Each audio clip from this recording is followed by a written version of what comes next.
Not that long ago, I was scrolling on Instagram and a popular health influencer that I used to follow pretty closely popped up on my feed and it literally stopped me in my tracks. Because frankly, she looked terrible. She was sickly and skeletal and her eyes were tired and sunken. It did not look healthy in any way. And a quick glance at the comments told me I was not the only one who felt that way. And yet, the content of her post was touting all the health benefits of the carnivore diet, right? She was talking about health, and yet she looked so unhealthy. And honestly, it made me so sad for her because I happen to know she is a lovely person, but it also made me want to reach through the screen and just yell, like, don't you know this isn't what health looks like? But it also made me wonder, how do you actually know when you've gone too far in your quest to get healthy? Is there really such a thing as being too healthy? And this is actually not an easy question to answer because one thing I've had to deal with, and something I know a lot of my clients have had to deal with also, is the disapproval of other people when you actually start seeing some success with your health and weight loss goals. I had lots of people tell me things like, you're too obsessive. Can't you take a break? You've lost too much weight. This can't be healthy, and so on and so on. And I know many women in my program have heard those same kind of remarks when, in fact, they're finally just taking control of their life and their health in a really positive way. So, where is the line between a determined health journey and an unhealthy obsession? Well, that's exactly what we're going to talk about today. Welcome to the Feel Better, Live Free podcast brought to you by Thinlicious. I'm your host, Ruth Sukup, and here we'll talk about everything from the science of weight loss to practical tips for making your health a priority in the midst of a busy life. It's a little bit nerdy, a little bit funny, and a little bit revolutionary. So buckle up, friend, because it's about to get real.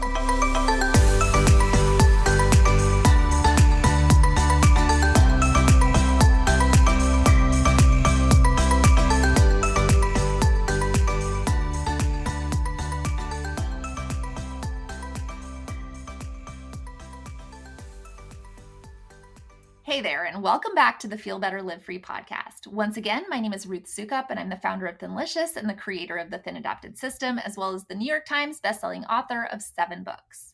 And if this is your first time listening, then you should also know that it's almost a little bit ironic that I've chosen this topic for today's episode because I talk about all the time about how I am pretty much obsessed with one thing, helping women over 40 create freedom in their lives by transforming their health.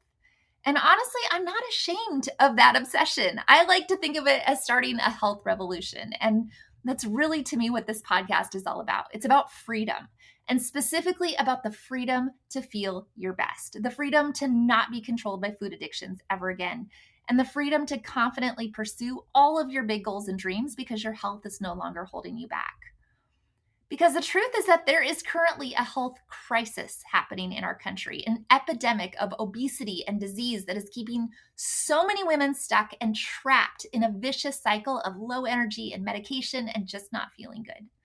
And I want everyone who listens to this podcast to be able to find the same kind of freedom that I found and that I've helped so many other women discover over the past couple of years through my TAS program. And if that gets you fired up, then you'll probably like it here. We're health rebels, and we are not afraid to question the status quo or do things a little bit differently.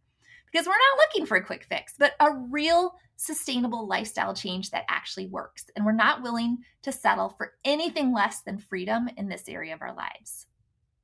So with all of that being said, I still want to dive into today's topic, which is a little bit of a scary one, actually. It's the topic of orthorexia and the dangers of getting a little too obsessed with eating healthy to the point that it actually becomes detrimental to your health. Because the truth is that I've been there. If you know anything about me, it's that I can get a little bit obsessive. And sometimes that can be a good thing. It's definitely helped me be successful as a business owner because when I'm determined to do something, I pretty much refuse to quit. I'm like a dog with a bone. I just keep going until I figure it out. But it can definitely be a bad thing sometimes too. It has gotten me into trouble. At times, my obsession with work and growing my business has definitely affected my relationships and my marriage. I've had to really work at finding the right balance. And the same goes for my health. I spend a lot of time researching and reading and listening and interviewing experts for this podcast about all sorts of health topics. At this point, I probably know too much, because once you see what's really happening, what certain foods are doing to your body, and how we eat and how we take care of ourselves actually impacts our health, it's very hard to unsee it. And I know that if you're listening to this podcast, then you're clearly interested in improving your health and maybe even losing weight.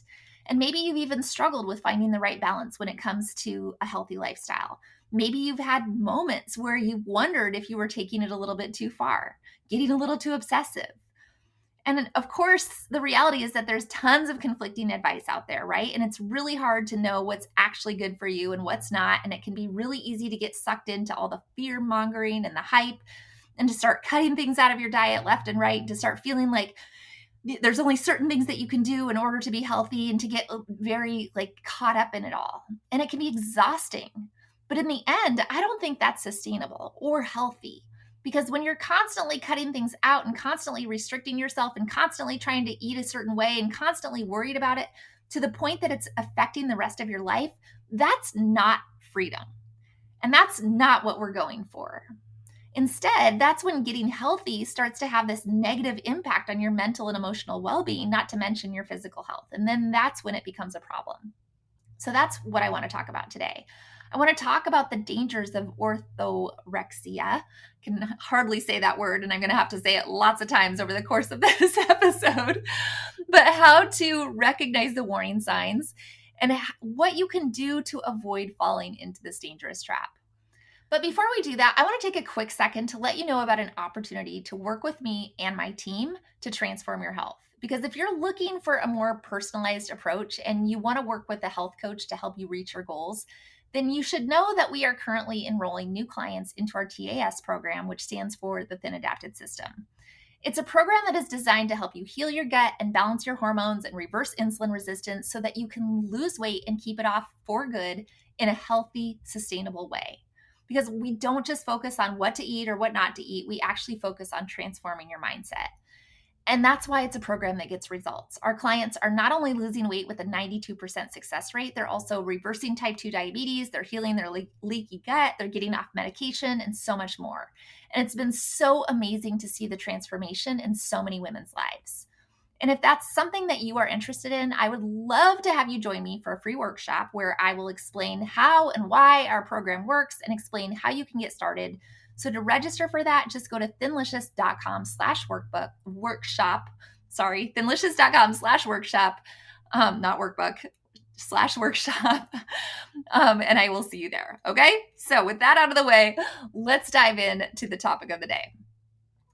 So first things first, what exactly is orthorexia? Well, orthorexia is a term that was first coined by a doctor named Stephen Bratman back in the 1990s. The word itself actually came from the Greek word ortho, which means right or correct, and rexia, which means appetite. So put it all together and you've got an unhealthy obsession with healthy eating. And that's basically what it is. Orthorexia is an eating disorder that is characterized by an extreme or excessive preoccupation with eating food that one considers to be healthy. And while that might not sound like a bad thing on the surface, the reality is that this preoccupation can start to take over a person's life and have a really negative impact on their mental and emotional well-being. In fact, orthorexia is not actually about the food itself, right? It's about the thoughts and behaviors that surround the food. People with orthorexia are often consumed with thoughts about what they should and shouldn't be eating, and they spend so many hours a day researching different foods and ingredients and reading labels and planning their meals, and they become extremely anxious or distressed if they're unable to eat the exact way that they consider to be healthy. And of course, this can lead to a whole host of other issues, including social isolation and relationship problems, as well as feelings of guilt and shame. It can also lead to malnutrition and other physical health problems, as people with orthorexia may be cutting out entire food groups or severely restricting their calorie intake. So it's a pretty serious issue. And while it's not officially recognized as a distinct eating disorder in the DSM, which is the manual that mental health professionals use to diagnose mental disorders, it still is a very real and very serious problem that affects a lot of people, especially women. In fact, studies have shown that women are way more likely to develop orthorexia than men. And it often starts later, right? Anorexia, which we've all heard of, is more of like it seems like it starts earlier in teens or even a little younger than that. But orthorexia starts sometimes in the late 20s, early 30s, even into the 40s and 50s. It can affect people of all ages. And while the exact cause is not known, it could be all sorts of things, right? Genetic, psychological, environmental.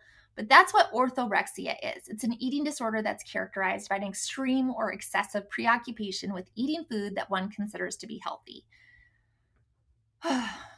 So, how do you know if you have it, right? How do you know if you or maybe someone you love is struggling with this actual disorder? What are the warning signs to look out for?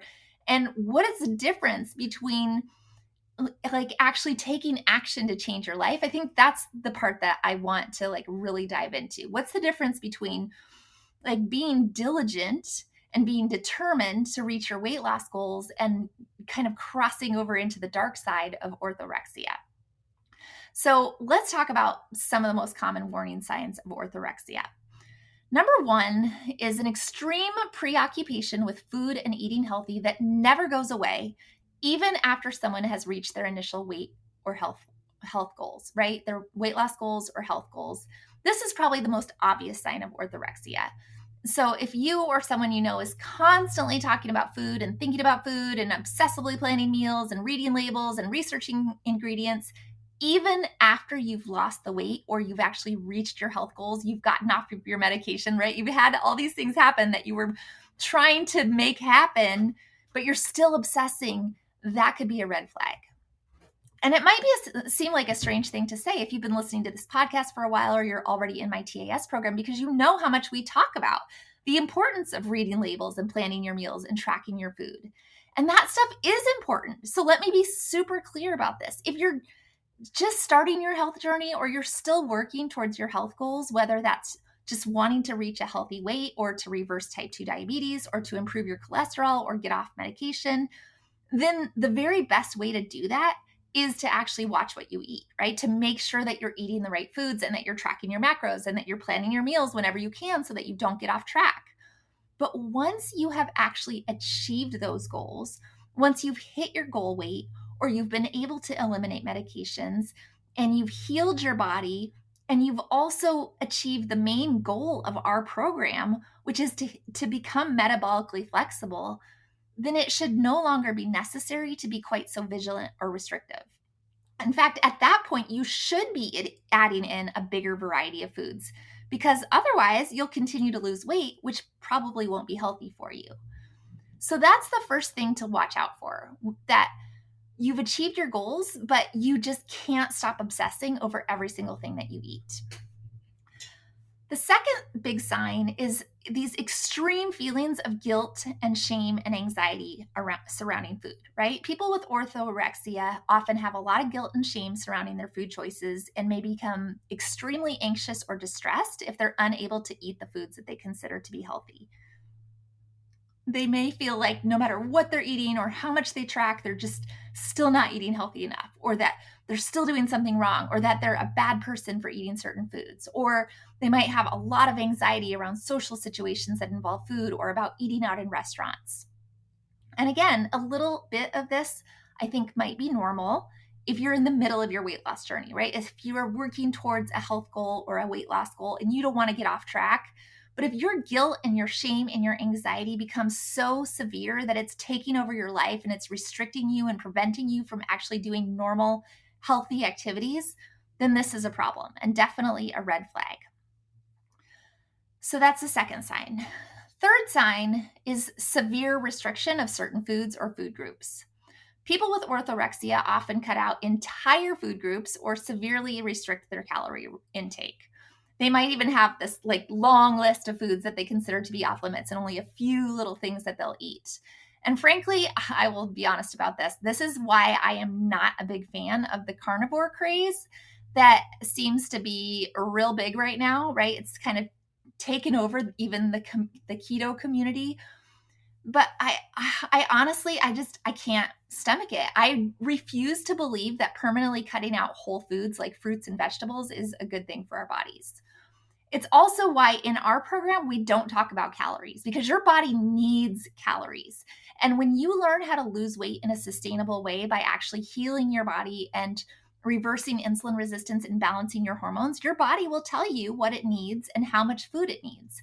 And because your metabolism is working the way that it should, you can actually trust the signals that your body is giving you. Sometimes you will feel hungry, sometimes you won't, but you can feel free to eat without restriction and to actually nourish your body and give it what it needs. So that's the third thing, the severe restriction of foods or whole food groups on an ongoing basis. The fourth thing is physical health problems, right? When you start doing that, it's this severe restriction of foods or whole food groups that can start to lead to malnutrition and other physical health problems, fatigue, dizziness, weakness, hair loss. People with orthorexia may have a weakened immune system, be more susceptible to illness. And if you're getting sick all the time or your hair is falling out in clumps and you're just starting to not look physically well, that means you're not healthy, right? That's a big red flag that what you're doing isn't actually healthy, because the goal is optimum health and optimum vibrancy. That means having lots of energy and sleeping well and looking and feeling your absolute best with tons of energy all the time. So that's number 4. Number 5 is social isolation and relationship problems. People with orthorexia may start to isolate themselves from friends and family or from social situations that involve food. And this is also a huge red flag. If you're saying no to social situations because you can't control every detail of what you'll be able to eat, then there might be a problem there. Because again, that's not freedom. That's loneliness. And that's proven to not be healthy. So definitely watch out for that. Number 6 is obsessive or compulsive behaviors. People with orthorexia may start to exhibit severely obsessive or compulsive behaviors, such as constantly checking labels or weighing and measuring every ounce of food that they eat. They may also have a lot of rules and rituals surrounding food and eating. And again, there's a difference between just starting out in your health journey and trying to be very aware of what you're eating, and when you're working towards a weight loss goal that you haven't achieved yet, and then actually hitting that goal and still not being able to ease up or let go of the compulsive behavior. So definitely something to keep an eye on. And then finally, the last one is defensiveness. People with orthorexia may become very defensive if someone questions their food choices, or if someone tries to get them to eat something that they don't consider to be healthy or that is not in their approved list of foods.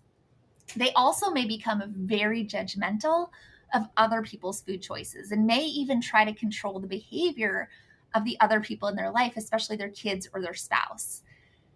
And again, I'm treading carefully here because I think there's a fine line. When I was actively working to reach my weight loss goal, I had friends who told me I was no fun anymore, right? That I wasn't doing fireball shots anymore, and that I was taking it too far, and that what I was doing wasn't healthy. When in my heart of hearts, I knew that what I was doing was good for my body, right? I was feeling better. I had more energy. I knew I was doing the right thing. And so there was a part of me that had to be able to just shut out that noise and find that inner strength to keep going, even when other people didn't get it or were maybe even a little bit jealous of the results that I was seeing. But if it gets to a point where people who genuinely know you and care about you are expressing genuine concern that you've taken things to an extreme, I think that's where you might want to start listening, right? Or at least seek out a second opinion. Find someone else who you know and trust and ask them honestly, like, is there something to this? Have I gone overboard? And know also that it is not okay to make food decisions for other people to the point where they are not allowed to eat things that you don't approve. That is control to an unhealthy level. People ask me a lot how I handle food with my kids, right? Like, do you make your kids eat the Thinlicious way? And this topic is a big deal to me because I have teenage daughters and I want them to grow up having a super healthy relationship with food and with their own body. And of course, as a mom who has done all the research, I would obviously prefer that they would just avoid sugar and processed junk and crappy fast food and soda, right? I don't want them eating all that stuff because I know what it does to you.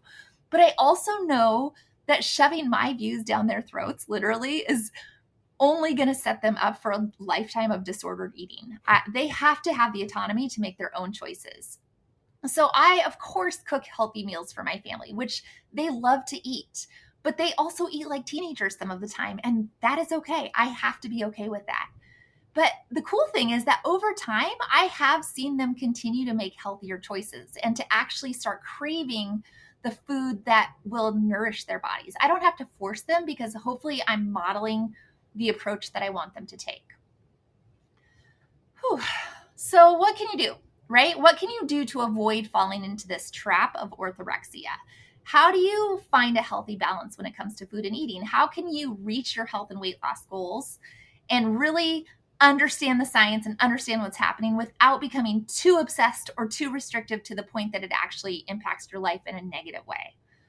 Well, here are a few tips that I think can help. Number one, focus on balance, not perfection, right? The most important thing that you can do is just focus on being a real person and living your life. You don't have to be perfect, right? Big goals don't happen all at once. They are only the result of small steps taken consistently over time. So be consistent, but also know that it's okay every once in a while to eat the bowl of ice cream or whatever it is. It's okay to indulge every once in a while. Nobody is perfect. It's okay to eat foods that you enjoy every so often, even if they're not the healthiest, especially if you're to a point where you've become metabolically flexible.